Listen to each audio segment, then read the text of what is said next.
Assalamualaikum warahmatullahi wabarakatuh. Halo anak-anak semua, selamat pagi.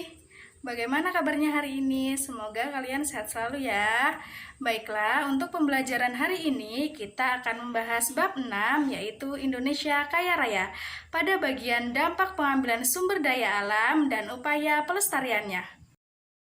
Jadi, di sini kita akan membahas mengenai dampak pengambilan sumber daya alam dan upaya pelestariannya. Jadi, kelestarian sumber daya alam akan terancam jika manusia tidak memanfaatkannya secara bijak. Berikut dampak pengambilan sumber daya alam dan upaya pelestariannya. Mari kita bahas sama-sama. Jadi, dampak pengambilan sumber daya alam di Indonesia yaitu yang pertama, banyaknya hutan gundul.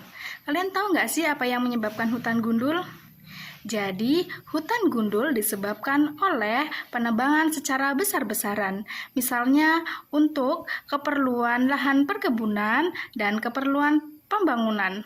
Akibatnya, daerah resapan air hujan berkurang sehingga hal tersebut dapat menyebabkan banjir, tanah longsor, dan kekeringan. Upaya pelestariannya yaitu dengan cara melakukan reboisasi atau penanaman kembali hutan yang gundul. Dampak yang kedua yaitu rusaknya hutan bakau. Pada saat ini, hutan bakau di tepi pantai banyak ditebang dan dirusak oleh manusia untuk keperluan pembangunan. Jika hal ini terus-menerus terjadi, pengikisan pantai dapat mengakibatkan longsor, erosi pantai, bahkan banjir. Kalian tahu nggak sih bagaimana upaya pelestariannya?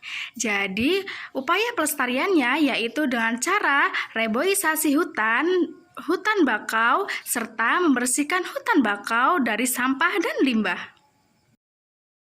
Dampak yang ketiga yaitu lingkungan menjadi rusak akibat pertambangan. Jadi ada beberapa dampak yang ditimbulkan oleh pertambangan ini, yaitu yang pertama ada kerusakan hutan di daerah tambang, kemudian yang kedua pencemaran akibat debu dan asap dari pertambangan, kemudian yang ketiga pencemaran air dan tanah akibat limbah buangan pertambangan. Untuk dampak yang keempat atau yang terakhir yaitu terancamnya populasi jenis hewan dan tumbuhan. Kalian tahu nggak sih anak-anak? Jadi di Indonesia sekarang ini populasi jenis hewan dan tumbuhan sudah mulai terancam karena ulah manusia itu sendiri.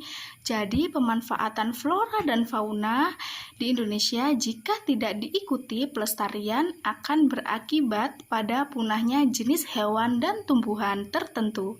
Contohnya untuk sekarang ini yaitu seperti ikan hiu yang banyak diburu oleh manusia dan dimanfaatkan siripnya sehingga populasi jenis ikan hiu di Indonesia sekarang menjadi punah dan merasa terancam. Kemudian selanjutnya ada tanaman cendana yang hampir punah karena dimanfaatkan terus-menerus oleh manusia. Lalu bagaimana ya cara pencegahannya? Jadi upaya pencegahannya dapat dilakukan yaitu dengan salah satunya menjaga habitat para hewan, menghentikan perburuan liar, kemudian membuat peraturan yang ketat dan tegas supaya flora dan fauna di Indonesia selalu terjaga kelestariannya. Baiklah, mungkin itu saja yang dapat Ibu sampaikan untuk pembelajaran kali ini. Semoga kalian paham ya dengan materinya. Kita bertemu lagi untuk pertemuan selanjutnya dengan materi yang berbeda. Terima kasih. Wassalamualaikum warahmatullahi wabarakatuh.